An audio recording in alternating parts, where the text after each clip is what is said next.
Selamat sore semuanya. Kami dari kelompok 1 ingin mempresentasikan tugas besar satu kami yang berjudul Pola Perilaku Komunikasi Antar Budaya. Kelompok 1 terdiri dari Hanzala Yasyartoli, Safna Putri Salsabila, Ardla Septiani Rahman, dan Doni Irawan. Pengertian komunikasi antar budaya. Komunikasi adalah komunikasi antara dua orang atau lebih yang berbeda latar belakang kebudayaan. Komunikasi antar budaya adalah sebuah situasi yang terjadi bila pengirim pesan adalah anggota suatu budaya dan penerima pesannya adalah anggota dari suatu budaya lainnya.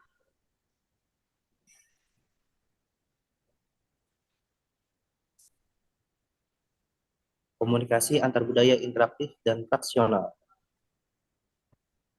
Komunikasi antar budaya interaktif adalah komunikasi yang dilakukan oleh komunikator dengan komunikan dalam dua arah timbal balik, two-way communication, namun masih berada pada tahap rendah.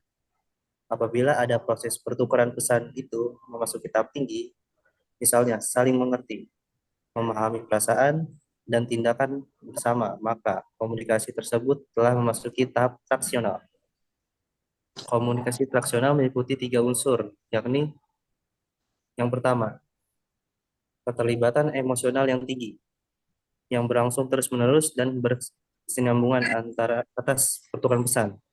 Yang kedua, peristiwa komunikasi meliputi seri waktu, artinya berkaitan dengan masa lalu, kini, dan yang akan datang.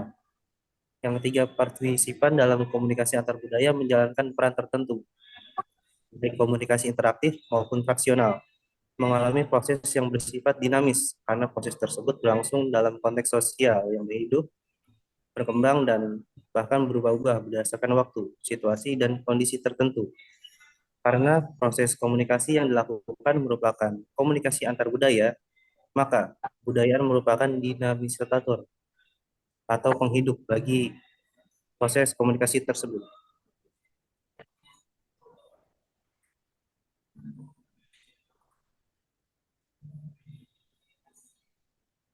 Selanjutnya ada unsur-unsur komunikasi antar budaya, yaitu komunikator atau pengirim pesan, komunikan peneriма pesan, lalu pesan atau simbol. Dalam proses komunikasi, pesan berisi pikiran, ide atau gagasan, perasaan yang dikirimkan komunikator kepada komunikan dalam bentuk simbol.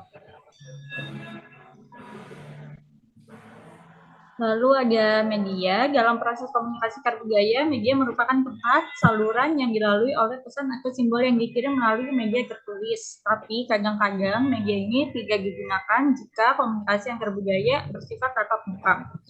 Lalu ada efek atau umpan balik. Tujuan dari fungsi komunikasi termasuk komunikasi antar budaya antara lain memberikan informasi, menjelaskan atau mengurangi tentang sesuatu, memberikan hiburan, memaksa pendapat, atau mengubah sikap komunikan. Selanjutnya ada suasana, dan yang terakhir ada gangguan. Gangguan ini adalah segala sesuatu yang menjadi penghambat laju pesan yang ditukar antara komunikator dan dengan komunikan, atau pada mengurangi makna pesan antar budaya. Devito menggolongkan 3 macam gangguan. Yang pertama, fisik berupa intervensi dengan transmisi fisik, isyarat, atau pesan lain, misalnya dengan mobil yang lewat, dengan komputer, atau kacamata. Yang kedua, gangguan psikologis, intervensi kognitif atau mental. Yang ketiga, semantik berupa pembicara dan pendengar memberi arti yang berlainan. Selanjutnya ada prinsip-prinsip komunikasi antar budaya. Prinsip-prinsip ini sebagian besar diturunkan dari teori-teori komunikasi yang sekarang diterapkan untuk komunikasi antar budaya. Prinsip yang pertama yaitu relativitas bahasa. Prinsip yang kedua, bahasa sebagai cermin budaya. Dan prinsip ketiga adalah mengurangi ketidakpastian. Yang keempat, kesadaran diri dan perbedaan antar budaya. Yang kelima, interaksi awal dan perbedaan antar budaya. Dan yang keenam, memaksimalkan hasil interaksi.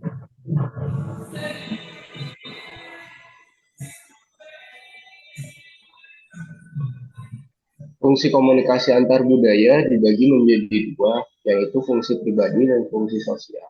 Fungsi pribadi yang didapatkan seseorang dapat digunakan dalam kehidupan mereka ketika mereka belajar tentang komunikasi dan tentang budaya, maupun ketika mereka belajar dan memahami apa itu komunikasi budaya. Sedangkan fungsi sosial, fungsi yang didapatkan oleh seseorang sebagai makhluk yang bergaul dan berinteraksi dengan orang lain dalam kaitannya dengan komunikasi antar budaya.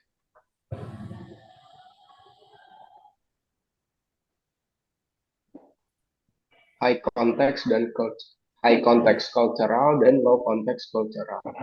HCC ditandai dengan komunikasi tinggi yang artinya kebanyakan pesannya bersifat implisit, tidak langsung, dan tidak terus terang. Pesan yang sebenarnya mungkin tersembunyi dalam perilaku nonverbal pembicara seperti intonasi suara, gerakan tangan, postur tubuh, ekspresi wajah, tatapan mata, atau bahkan kontak fisik. Pernyataan verbalnya biasa berbeda dengan pernyataan nonverbalnya.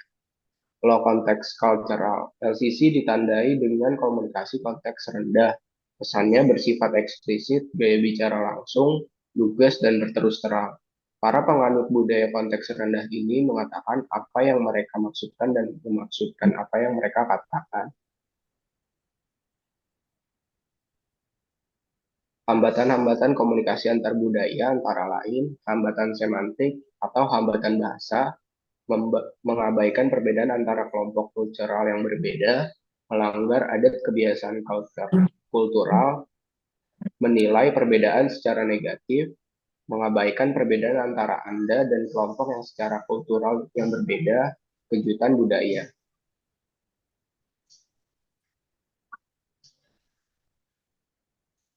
Untuk analisis kasus, seseorang yang ingin berpindah ke tempat baru tentu harus mengenal secara besar tempat yang akan ia kunjungi agar mental dan fisik yang lebih siap.